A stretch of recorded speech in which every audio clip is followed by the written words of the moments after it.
আমরা যার কবরকে কেন্দ্র করে বিভিন্ন উৎসব করছি, তিনি এই জায়গায় এসেছিলেন 360 জন মানুষ নিয়ে, মাত্র 360 জন মানুষ নিয়ে। তৎকালীন সময় এখানে একজন জালেম শাসক ছিলেন, তার নাম হচ্ছে গৌর গোবিন্দ। নাম শুনেছেন? তার সময় মুসলিমদের উপর প্রচন্ড নির্যাতন হতো।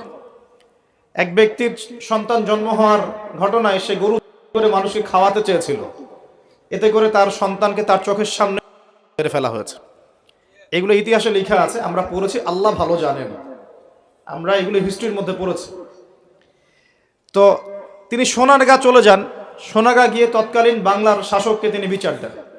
তিনি কিছু ফোর্স পাঠান, সাথে পাঠিয়ে দেন এই ইয়েমেন থেকে আগত এই যে শাহজালাল রাহিমাহুল্লাহ এবং তার 360 জন। প্রথমে ছিল 210 জন। রাস্তায় আস্তে আস্তে আস্তে আস্তে দাওয়াতি কাজ করতে করতে করতে করতে আরও বেশ কিছু অনুসারী তার হন, তার হাতে বায়াত গ্রহণ করেন এবং 360 জনের একটা বাহিনী তিনি গঠন করেন। শুধু আধ্যাত্মিকত্বেই তিনি আল্লাহর মারেফতওয়ালা মানুষ ছিলেন এমন নয়, বরং চলতি পথে মানুষকে দাওয়াতও দিয়েছেন। এক পর্যায়ে রাজা গৌর গোবিন্দের বিরুদ্ধে সশস্ত্র যুদ্ধও করেছেন।